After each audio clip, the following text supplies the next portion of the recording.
tomorrow is International Safe Abortion Day. It's a World Health Organization recognized event, and I'm here to talk about this and to talk about abortion rights in the Bahamas and if they exist. We are very pleased to welcome back from Equality Bahamas, Alicia Wallace. Alicia, good morning. Good morning, Dwight. Good morning to all of the listeners as well. All right, so this is definitely controversial, but let's talk about it. International Safe Abortion Day, and again, a WHO-sanctioned event. What is the purpose of International Safe Abortion Day? This is an annual day that is recognized all over the world, where we unite this year with the theme Abortion Solidarity, also using that hashtag on social media, hashtag Abortion Solidarity. And this is a day to celebrate all of the collective efforts of people across all our communities that are working to advance the right to access safe abortion and reproductive justice more broadly, and also calling for abortion to be made more accessible to ensure that it is safe. Because we know that when abortion is criminalized, it doesn't mean that it doesn't happen. It just means that there's a higher risk that it will happen in unsafe circumstances and result in possible complications, which does not generally happen when abortion is safe. Mm-hmm. Where do we stand here in the Bahamas? We know officially it is illegal, but there's always the quotation marks or the wink wink. Where are we at this time? We are not as far along as some of our Caribbean countries around us. We have not criminalized entirely. Abortion is accessible when it is to preserve the life of the woman and to preserve physical health in particular. Other countries in the region have gone much further. In particular, Barbados and Guyana have decriminalized abortion. It is available for any reason, including economic reasons, abortion that is a result of rape or incest, fetal anomalies, various other reasons. And they have done that since the 90s. So they're way ahead of the rest of our countries. Mm-hmm. Are there time limitations on it, and when it can be done, when it can't be done? Do we know? They're not plainly stated in that way. Generally, doctors will perform an abortion up to 12 weeks. Beyond that time is quite difficult to get a doctor to agree to it and to have it done in a safe way. Of course, it cannot be medical at that point. It would have to be surgical.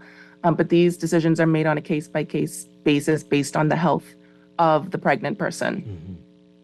All right, so what are you hoping to accomplish here in the Bahamas? What are you hoping our lawmakers or whomever do here, especially on International Safe Abortion Day? Well, we certainly need to decriminalize abortion, and we know that requires quite a bit of work. That requires having conversations about abortion, about what it is, why it's necessary, and to destigmatize abortion and to get an understanding of the importance of it and how it is connected to saving lives and how it is connected to reproductive justice, ensuring that women are able to make decisions about our own bodies, because that is our right. We do have the right to bodily autonomy and to decide if and when and how we have sex, if and when we have children, and how we want to space our children if we do decide to have them.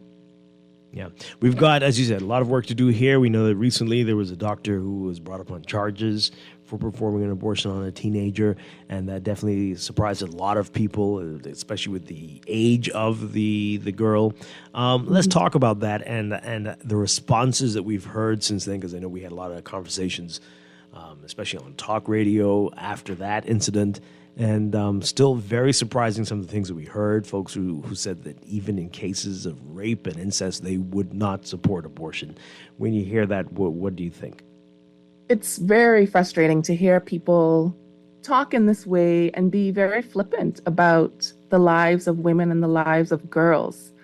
I think we have come to almost expect a hatred and a disregard for women, and we don't have the same expectation, generally speaking, when it comes to girls.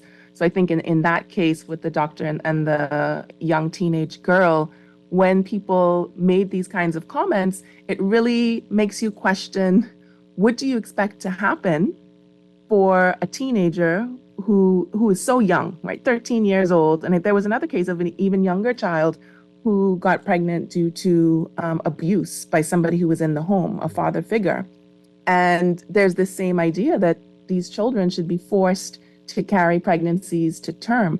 For what reason? It's being framed as a punishment. It's being framed as a punishment for being a girl, and even for being violated as a girl.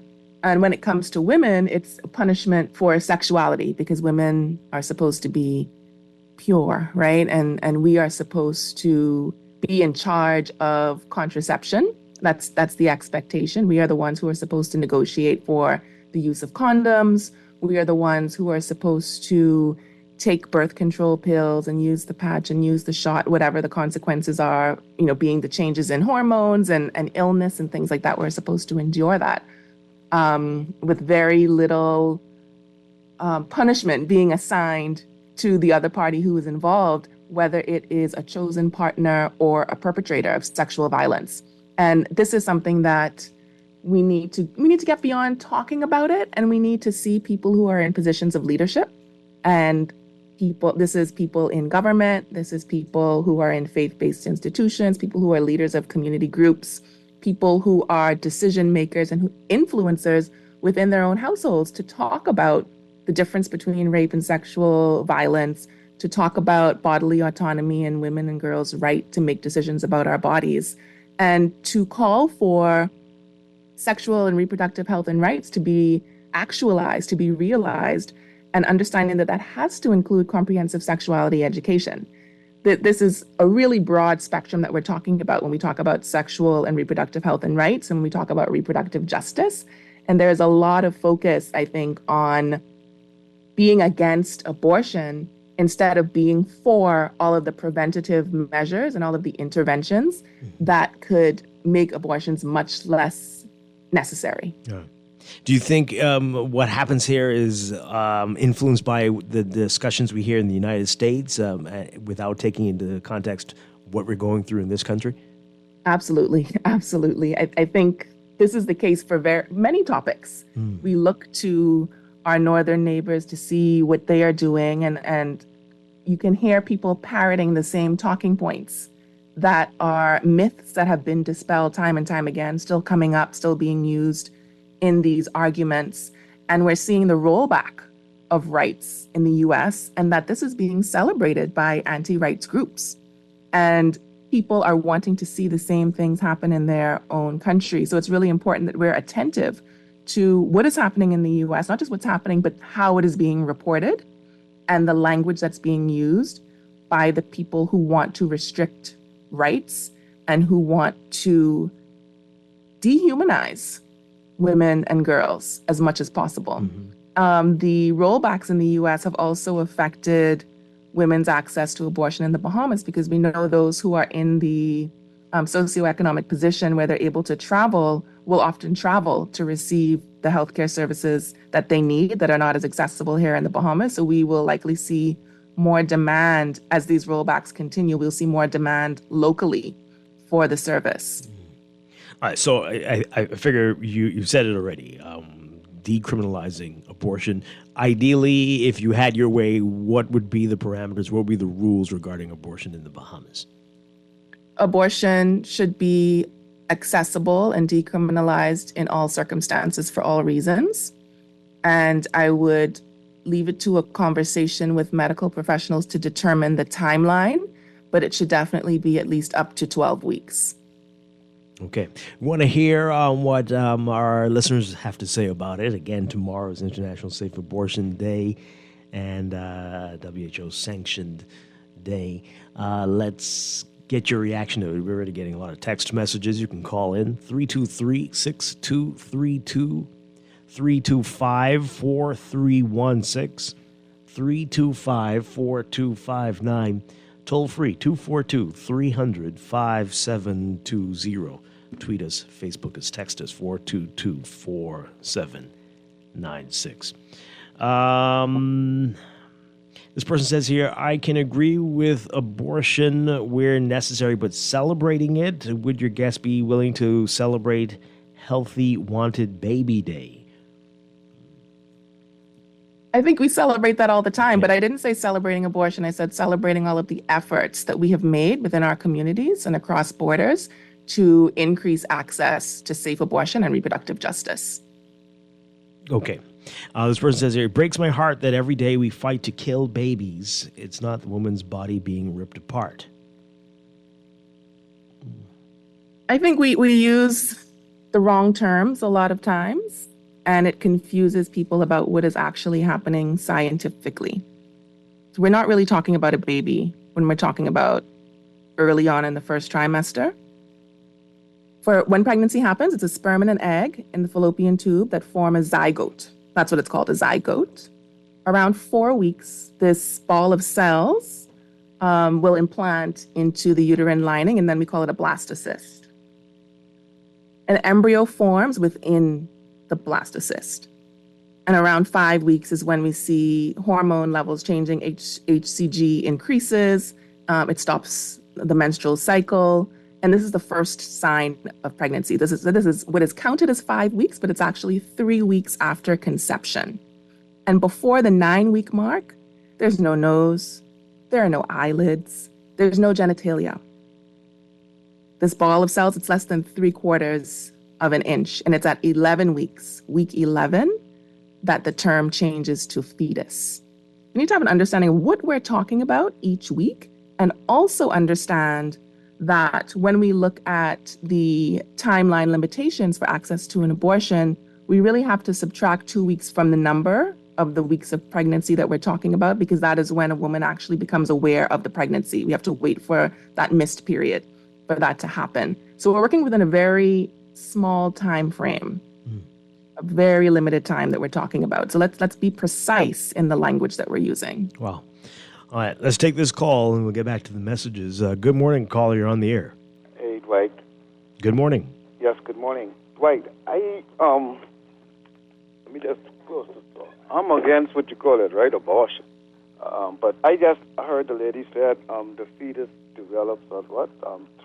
After 11 days or something like that, right? So what is the statistic, right, for people having abortions beyond 11 or before the fetus starts before it reaches the stage of a fetus? What is the statistic in that? Because I'm just guessing, right? Most of the abortions that occur is already past. People then sometimes some persons barely then showing. So so what is the statistic in that? Because if they had aborted me, then I couldn't have this conversation, right? So, all right. So have a nice day. Okay. I think. Do we know if that's happening here? Late-term abortions. That's a serious claim you made there. What do we know? Very serious claim. And we don't have those kinds of statistics. It's very difficult to get statistics like that when we're talking about something that has been criminalized and that, in effect, is quote-unquote not happening in the Bahamas. But most abortions do take place before the 12-week mark. That is where many restrictions around the world sits, right, around 12 weeks. And to have a medical abortion that's without surgical intervention, the limit is around 11 weeks. Most will say 9 weeks. Sometimes we can push it to 11 weeks. So this is how early we're talking about here. And again, it depends on how soon a person realizes that they're pregnant. And this depends on many things: the regularity or irregularity of a menstrual cycle, access to a doctor, access to a pregnancy test, and just general circumstances within the household. Many times issues like domestic violence, intimate partner violence can affect cycles and being able to track it properly. So again, this is a broader issue of sexual and reproductive health and rights. This is a broader issue of gender-based violence that we're talking about here. And we can imagine if it happens after 12 weeks, it might be because the mother's life is in danger. Yes, right. In most cases, after the 12-week mark, yes. Or sometimes you find out late, but it takes a while to find the service that you need. And it pushes the time. So here in the Bahamas, it's a difficulty of kind of talking to people to find out where can I access this form of healthcare. In places like the US, it's other restrictions that they have there, like having to the approval of the third party, having to get more than one doctor to agree. These kinds of things can delay it. All right, let's take another call. Good morning, caller. You are on the air. Yes, good morning, Mr. Strachan, and good morning to your guest. Hi. Yeah, I'm sitting back, Mr. Strachan, wondering, like, who's be coming up with these type things to fight for? You know what I mean? Like, whose idea these things is be? Because I know that certain countries around the world looking at our societies and wonder what in the world we'd be dealing with. You know, that kind of way. I mean, instead of us trying Which to countries figure would be doing that? This is a World Health Organization event. So which countries would be doing that? But Mr. Strachan, all countries in the world don't abide by the same type of principles, sir. You know, that kind of way. You wouldn't be able to go in certain nations and be promoting abortion in their country. Right. You know, you understand? Come from certain societies won't allow that because the way their societies are structured, right, and the way the people think, they live their lives in a way where these things are not necessary. Well, those are the countries where women don't have many rights. I guarantee you that. We've had only 2 men calls so far, and as expected, Alicia Wallace, it's always the men talking about this. Always. I mean, we're fortunate in the Bahamas to have freedom of expression. I don't know that we want to look to countries where that is reduced or eliminated. Is that what we want? We have the right to advocate for our rights, and it's really unfortunate that we have to do this level of advocacy to get basic human rights for people, human beings, women, to make decisions about our own bodies. All right, this is a text here. Abortion Day. Listen, we black women fought for freedom to vote and equality since we joined the workforce. Abortion is not our thing. Okay. God makes life and we help bring souls into the world. Satanists use abortion as a ritual and are pushing this evil agenda. Fun fact, a fetus develops a heartbeat by week 7. Please stop this movement. Many influential, strong, loved, and famous people have been conceived, some even unwillingly. Okay, we can acknowledge that we have fought for a lot of rights. We have come a long way, and that we have much further to go. We're not there yet. There are still many rights that we have to push for.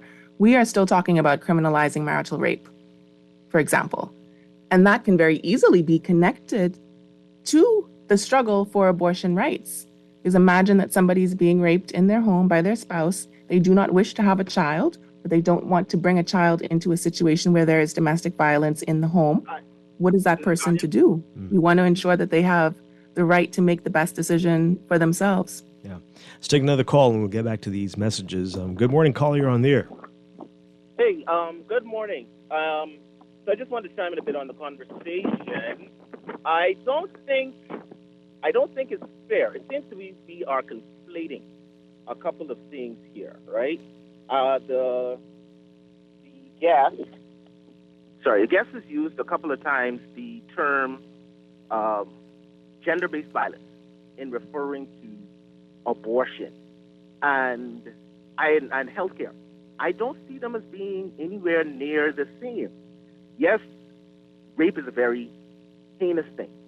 Sexual abuse, very heinous things. I don't see, however, how the taking of a life as a result of that is supposed to be something that then cures that ill or that hurt. The pain of that hurt, of that rape or that sexual abuse, or however that may have come about, or whomever hands it may have come by, will continue. That will stay with that person. Well, I don't think anybody suggested that it would end the pain, but should the person be made to have the baby from a violent act? We're conflating 2 different things. If we understand then that the abortion isn't going to take away the hurt that goes along with that, then they should be treated as 2 different things that need to be addressed, right? And we're talking about the life, aborting at different periods.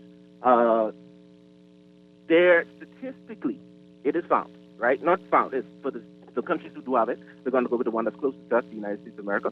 More than 70% of their abortions are related to matters of convenience. Less than 1 related to sexual abuse or the health of a mother, right? And in their case, is something, and I did the checks. So this is not a myth that's being perpetuated. I've done the checks on their statistics. More, and the numbers have continued to go up. They're like as much as 700, 800,000 per year. That is, we're pushing 2 times of our current, the Bahamas' entire population over matters of convenience because it's not convenient to me, right? And the life, when we're marking this is starting, we're talking about ending the life of a child. It's convenient for us to use terms like zygote, fetus, baby, and say that it doesn't count. But that is a life. It's scientifically correct to use those terms. I understand, but we're using them to what end? Okay, I want to go back to the rape. Can I just finish this one point real quick? Mm-hmm. Recently, scientists have been able to observe the moment of conception, where there's energy, there's a life that is being formed. They can't describe it for what it is, but they say there's something that has happened. There is a life that is being formed. Just because it is not the size of a full-grown baby does not make it any less a baby. All right, and that we are going to inhibit that development and say we're not going to bring that to term because it's a matter of inconvenience, and then we celebrate it. That can't be okay. I want to go back to the issue of rape. So what do you think should happen in a case of rape and the victim does become pregnant? That person should not be allowed to terminate the pregnancy? I don't think it should be legal. No, I don't, because it still remains a matter of the defending of this life. Yet they are 2 different issues. What needs to happen is it needs to be a holistic approach. We're going to need to address what is happening to that woman or young woman as a result of this issue, those hurts and pains that she's going to be dealing with, and then we need to deal with the fact that there's a baby that's going to be now born out of this. There are in the United States, because that's what we will speak about. That's, I guess, we have the biggest examples of. But there are agencies that provide. Hey, you bring the baby to term, we'll take the child. We will take the child. We can adopt the child. We can place the child. There are options for that don't have to end with killing. Because now, and I know personally, I know women who have done this. I know women who, and I've heard the testimonies of others who then come to regret because now it's 2 things that I've done. Yes, I was a victim, and yes, this was horrible, and that pain has taken years that I have to work through. But on top of that, now I've taken the life of a child, and then it's amplified. It's amplified when they have other children. It's amplified that there's the beauty of this child, and I pretty much sacrificed another one for the matter of either my hurt or my convenience. And when they have those other children, I don't think you'll meet a single mother or father who will tell you they would not lay down their life for their children. But we hear on a celebrating globally, right? A childless birth, no parent will not lay down their life.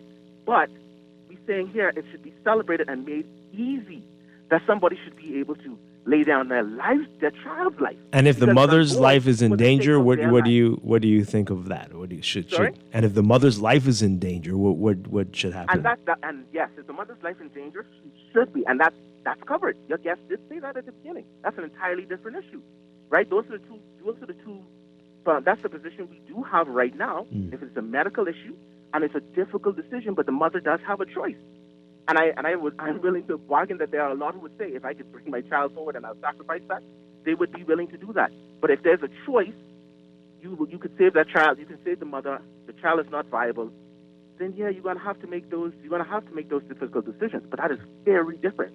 Okay. That is a matter of there are a couple of very important points that we need to make here and not allow some of the statements that have been made already to stand. Firstly, statistics have shown that of people who have had an abortion, 95 to 99% say 5 years later that it was the right decision. So what the caller just quoted was not factual. 95 to 99% say that it was the right decision 5 years after the abortion. And when we talk about saving the life of the mother, we have to remember that we're not just talking about physical health. We're also talking about mental health. Think about the burden of having been raped and being forced to carry a pregnancy to term. This is not just going about your regular daily life. This is taking a different set of vitamins. This is going to checkups. This is people telling you congratulations, wanting to touch your stomach. There are so many things that happen within those 9 months, particularly when you start showing that somebody should not have to go through. And for what? So that you can say, well, there's another avenue you can give your baby up. And we see what has happened with children that have been given up, right? That could not stay with their mothers. We see that we have children's homes in this country that are full, that are beyond capacity. There are children that are being fostered for long periods of time because it's difficult to get adoptions finalized.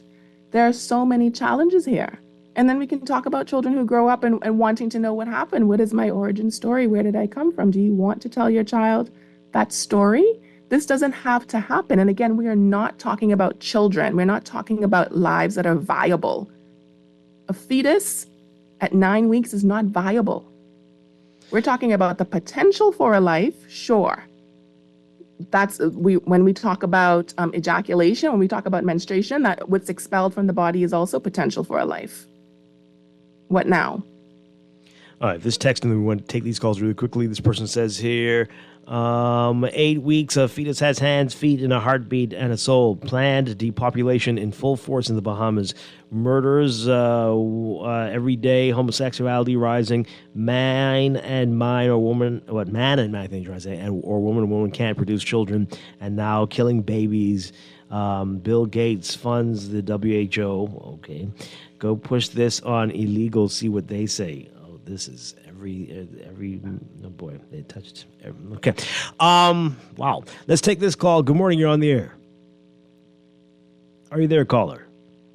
Let's take that other line then. Good morning, caller, you're on the air.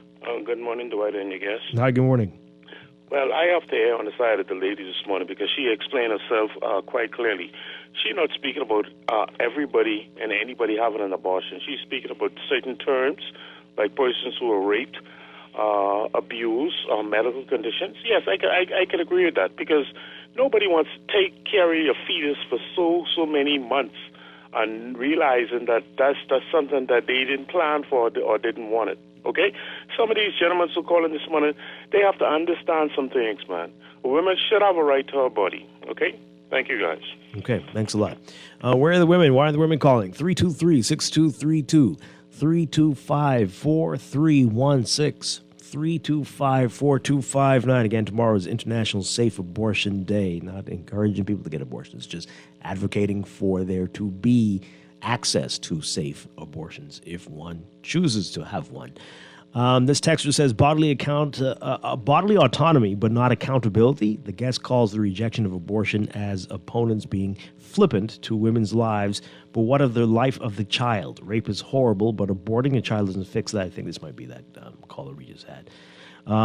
Does life begin at conception? Abortion is taking a life. It's interesting that they use the term accountability, and it really shows you what is at the core of the message, right? That women, you have these bodies that do certain things, and it's your fault. It's your fault if you have sex. It's your fault if you are raped. It's your fault if you become pregnant. And the pregnancy and having a child is your punishment. That is the message that we're receiving. Beyond that, we can recognize that this is a difficult conversation. This is a difficult topic for a lot of people to wrap their heads around and to think about openly, because the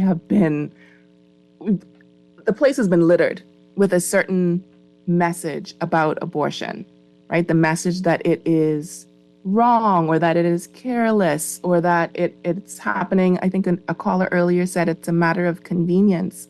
But we're talking about people thinking about their lives, women thinking about, where am I right now? What is my income? What is my mental state? Do I have a partner, and can I rely on that person? What kind of support system do I have? What does the school system look like? Can I have maternity leave? Did I have a baby in the last 3 years, which means that I cannot have paid maternity leave? And can I survive without having that paid leave? There are so many factors that we have to consider. Can my body go through this? Can I mentally and emotionally handle the next 9 months? And what comes after, for many, many years after, not just 18 years, right? I'm well into my 30s, and my parents are still parenting me very hard, right? They still have to show up when I call, when I'm in a crisis. This is a lifelong commitment. And some people know that they're not in a position to make that commitment, and that the responsible choice and the right choice for them is to have an abortion, is to terminate the pregnancy. Oh, wow. And we have to support that. Let's take another call. Good morning, caller. You are on the air. You're on the air live. Morning. Hi. Morning, Dwight. Good morning. Yeah, morning to you guys. Good morning. Something, I just don't get it with, Bahamian men. I listened just when the guy calling, and it was so utter nonsense. If a woman get raped, right? I mean, what's in that for her?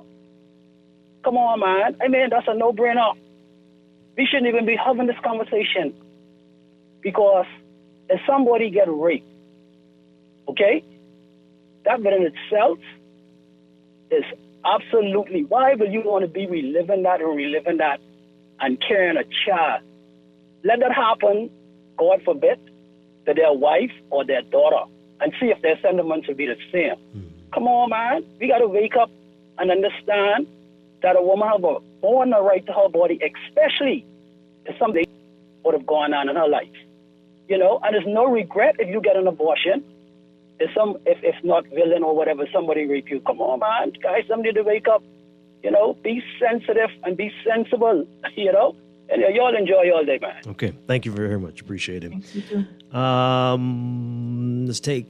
Let's read some more messages. Why are they playing this Christian card? It's her body, her choice. Don't many of you have sex before marriage? Not sure where that part is coming from there, but okay. When will so-called intelligent black people wise up and stop agreeing with the killing of their own race? This was the reason abortion was created, to get rid of the black race in the USA. Oh, wow. Okay. And to your guest, a human being is killed and pulled apart regardless of the number of cells, period. Yep. We're still talking about a ball of cells. We're not talking about babies yet at 9 weeks. Wow. This texter says, as a man, I wish the people who have an issue with women not having this chance would put the same effort and energy in addressing the fact that 7 out of 10 children here are born to unwed mothers. Put the energy into comprehensive sexuality education, which we still need in schools, and ensuring that people have access to health care and support for mothers who have children. Because I can't tell you the number of calls that we have received at Equality Bahamas from mothers who need help navigating the health system, who need help extending their maternity leave because of illnesses, and seeing that these systems, whether the government or their employers, the private sector, are not built to support mothers or family life. Let's put some energy there. This texter says, life begins at conception. I had an abortion, and 50 years later, I still regret it. I agree that there may be situations when it becomes necessary, but I would prefer to fully support the use of contraceptives. That's a good place to put attention as well, ensuring that people have access to contraceptives, that they understand the choices, that they're able to keep up with it. There are many cases where we can likely prevent getting to the point where an abortion becomes necessary, but it does need to be an option for situations that fall outside of that scope. Callers, we'll get to in just a second. This person says here, I'm a woman whose opinion has evolved to being against abortion. While there are cases where it might be warranted, I find that too often it is used as contraceptive. That's horribly wrong. No. Unprotected sex can come with serious consequences. If a pregnancy results, abortion should not be the response for an adult's carelessness. Okay, abortion is not used as a contraception. Abortion is not fun. It's not something that you will enjoy experiencing. However necessary it may be, it is not a good time. Nobody goes into this situation saying, oh, well, I can just get an abortion. Lots of things happen that lead to sexual activity without contraceptives. Yes, we should be using condoms. Did you know about stealthing?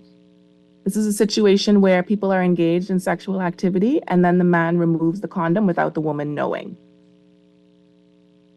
So you end up pregnant and you don't know why, or you get up and you realize that the condom was off. What then? Wow. Let's take these calls really quickly. Good morning, caller. You're on the air. Good morning. Hi. Oh, Am I on air? Yes, our first Morning. woman. Oh, fantastic. Let me just start with my thesis statement is, why would it matter to you and the collective you, not just like you personally, right? And as a woman, of course, for myself, I wouldn't have an abortion. However, it's not my business what another woman has to or chooses to do with her life or her body. Additionally, I believe the minimum viability of a fetus outside the womb is 22 weeks. And even at 22 weeks, survivability is challenging because there is a higher risk of lifelong situations that'll keep this child, that'll hold this child and this family back. And too often, I think in Bahamian society, we are not honest about how we treat our children and what our family structure is really like. We like to invoke the name of God, and we like to call ourselves a Christian nation. And if we look around our society, we see how cruel children are treated. We see just think about how many times a woman is charged with the bad behavior of the molester, or charged with the bad behavior of the married man who says, well, she shouldn't look so good. She caused me to lust. Women have to carry the burden of the bad behavior. And then imagine being pregnant and being told as an 11-year-old, you were fast and it's your fault, right? And so honestly, this idea of abortion would begin to make sense if society in general provided safe, secure spaces to nurture and raise our children, but it does not. So all the men and all the people that weigh in, I really would love to, I'm still perplexed as to why men have such why they're the ones that weigh in on this issue more so than the women, right? I can understand if it's personal. I'm not talking to those where this hits home personally. But just in general as a society, if you're not going to be there to take care of that baby that you insist is going to be there, why is it your business anyway? Thanks for taking my call. Thank you very much. Appreciate it. Appreciate that. Great question. Well, let's take another call. Good morning, caller. You are on the air. Are you there? Hi, good morning. You're on the air. Hey, good morning, guys. Hi, good morning. What I wanted to say is that you have a lot of gentlemen calling concerning abortion as if it concerns them. But how much of them are with their baby mama? And it's not just about having the child. It's about the lifetime commitment to taking care of that child. That's not easy. Some people, when they say they want to get an abortion, sometimes they're not mentally prepared for a child. It's a lot of things that goes into rearing a child. So it's not easy on a woman. I think any woman should have the right to make that decision if they want to or not want to carry a child to term. Now, depends on how far ahead they are. I think that's where the cutoff point is.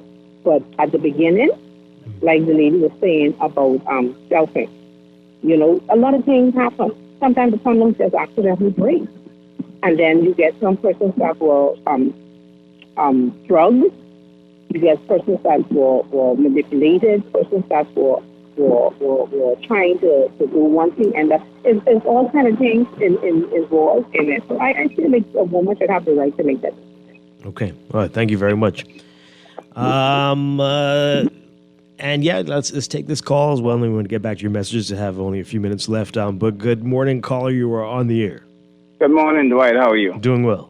Dwight, I have a question to your guest and to those that agrees with her.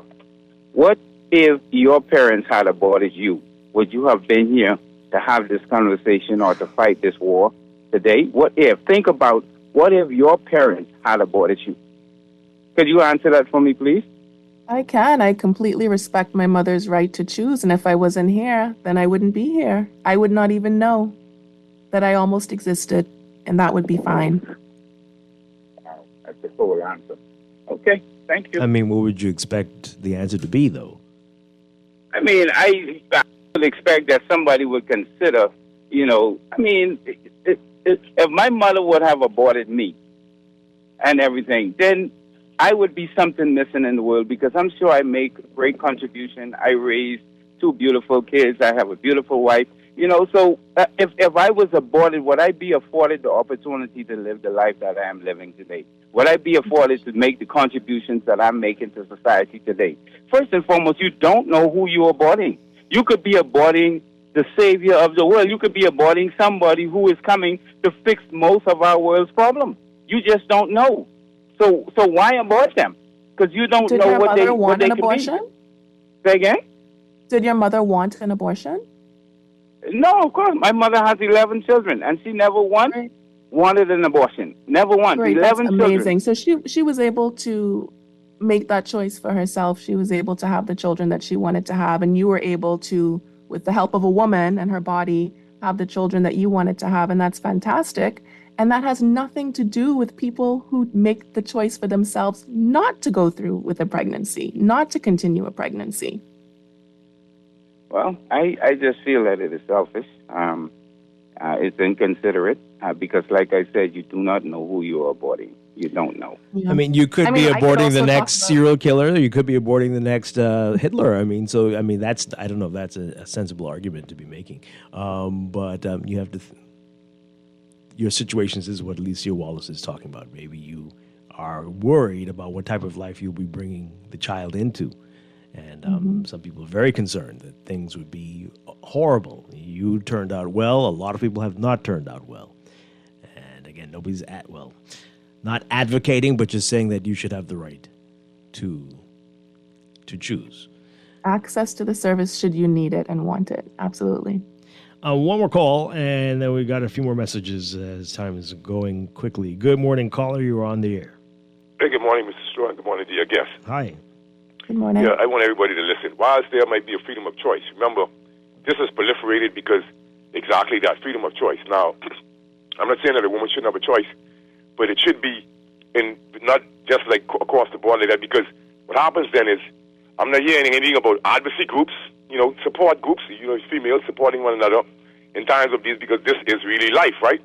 And so maybe then we could get an advocacy group, public-private partnership, et cetera, whatever, to humanize the situation in which you educate them, like sexual education, and then even while they're pregnant, just let them hear the human heartbeat within them and realize that that's a life within them and that's not their life.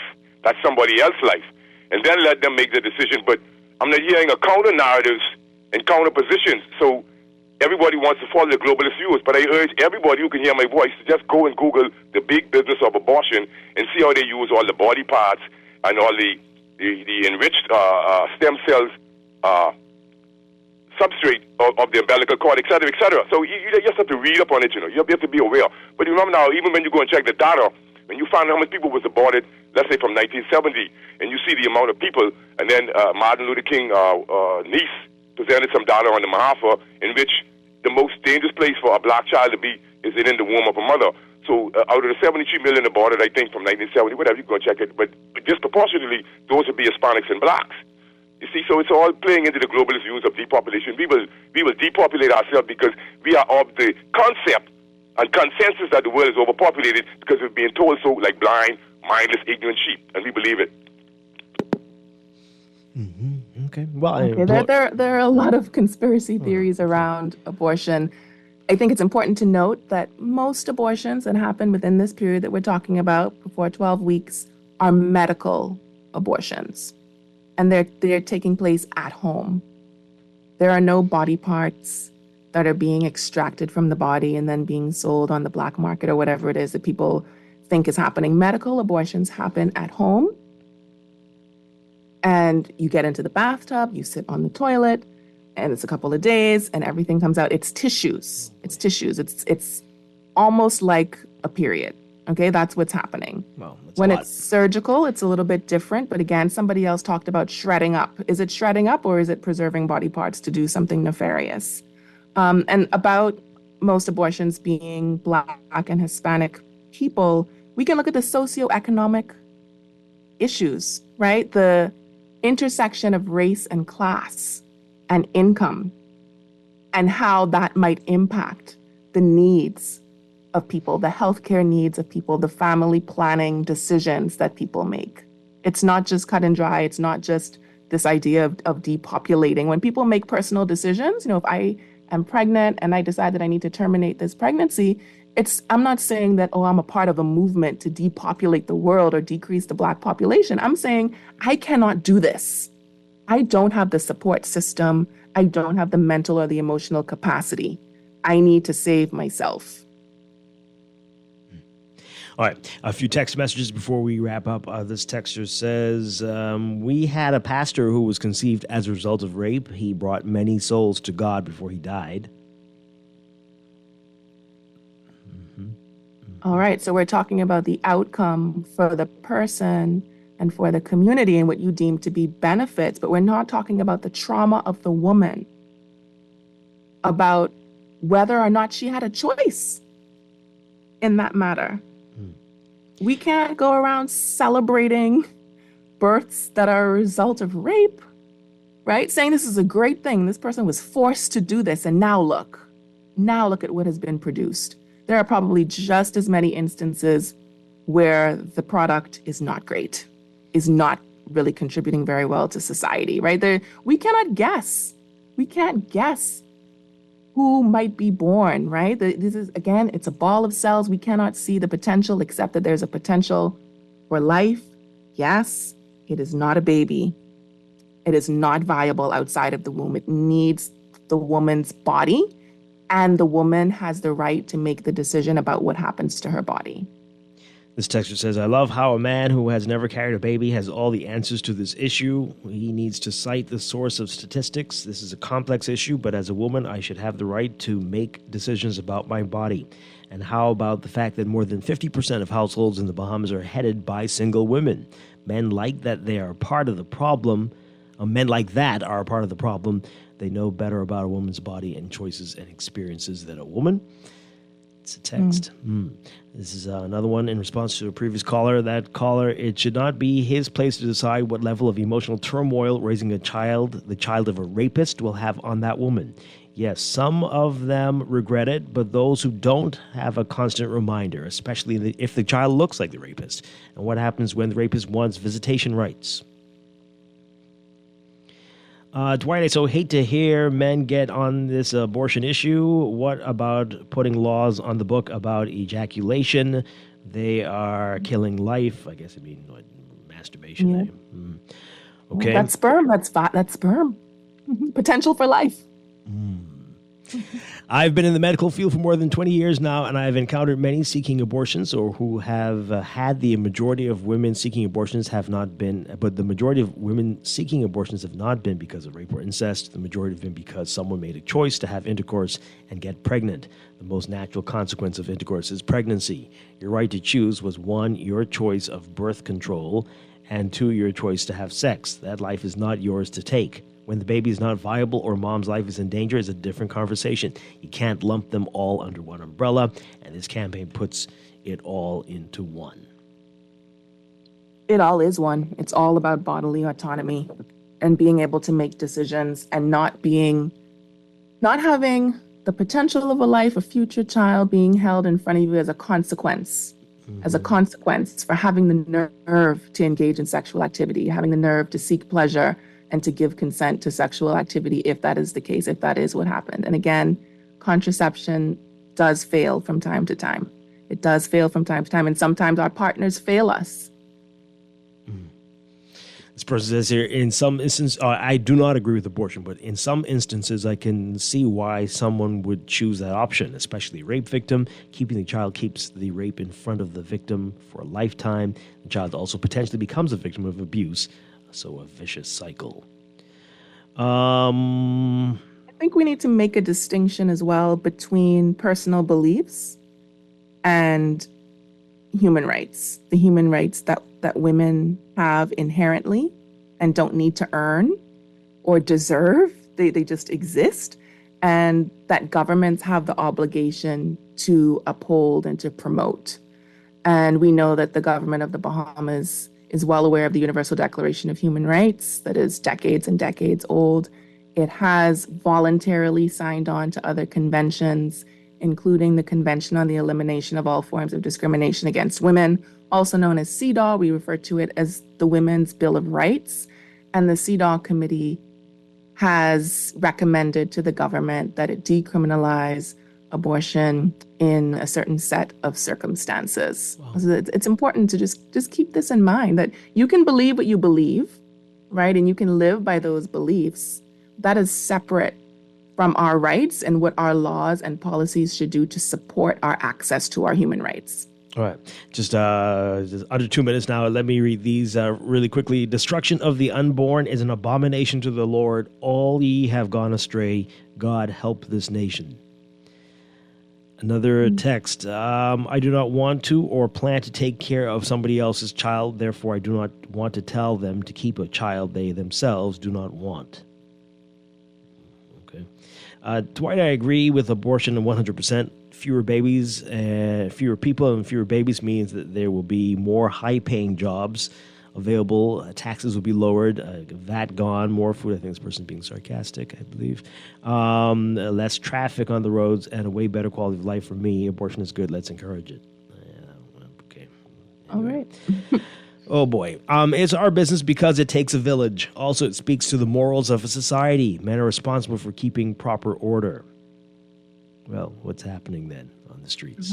What's going on? That's telling. What's happening? Things are... Anyway, I respect their women's rights to choose whether or not they want to bring a child to full term based on financial situations, mental status, or whatever else. But can I have the same right as a male? If I know the baby is mine and I don't want it, can I choose to get rid of the responsibility? Well, I think that's happening every minute of the day. All the time, whether it's yours or not. Okay. Wow. How are we only thinking about us and not about the life of the child? How does this last caller know that I haven't been close to these situations? How does he know that I am not a product of it? I'm not sure what's going on. Pregnancy, no matter how it comes about, is a difficult and emotional thing. Why are we out here offering the outs over the help? Okay, really, something's missing there. Okay, yeah. And question, is abortion legal in the Bahamas? Well, it's not entirely illegal, as you said, Alicia Wallace, that in cases of the health of preserving the mother. The health, yes, of the mother. Mm-hmm. And where are we on the incest thing? Is it not there on rape or incest? So the CEDAW committee has made recommendations that abortion be decriminalized in those circumstances. Mm-hmm. That is where the committee sits now, given its current makeup. There may be a day when the committee decides that abortion should be decriminalized across the board, right? And freely accessible the way that it is in Guyana. Guyana made that decision, I think, at the same time that it became a republic in the 90s. Yeah. Barbados isn't quite, it's not framed in the same way, but they allow it based on the physical health, mental health, emotional health of the woman. So it's very broad circumstances. This oh God, this text here. I don't know what the issue is with having men give their opinions on this matter. Women always put themselves in men's spaces like sports and politics. Oh, those are men's spaces. Interesting. Oh, Lord help us. Oh, my God. Why weren't we talking about bodily autonomy during the COVID pandemic and the vaccine? Well, nobody forced you to take the vaccine. You weren't allowed to do certain things if you didn't take the vaccine, but you weren't forced to take the vaccine. So it's not quite the same. But it's good to know that women need to not have much to say in sports and politics anymore. Okay. Alicia Wallace, this has been a very interesting discussion. I think we knew exactly this was going to go in this direction. But again, tomorrow is International Safe Abortion Day. and remind people really quickly what the day is about. It's not advocating that people go out and have abortions. It's not this is celebrating about abortions.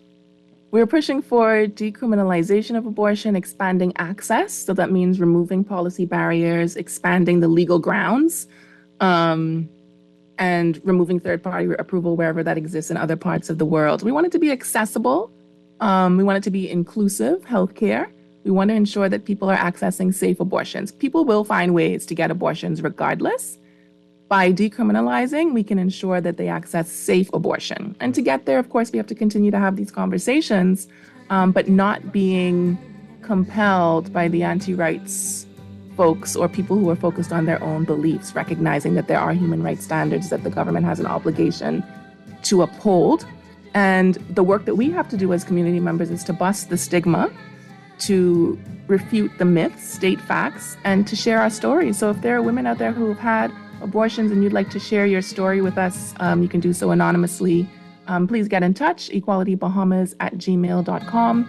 We're also on Facebook, Twitter, and Instagram @equality242, and we'll be making some informative posts about abortion and International Safe Abortion Day over the weekend. Okay.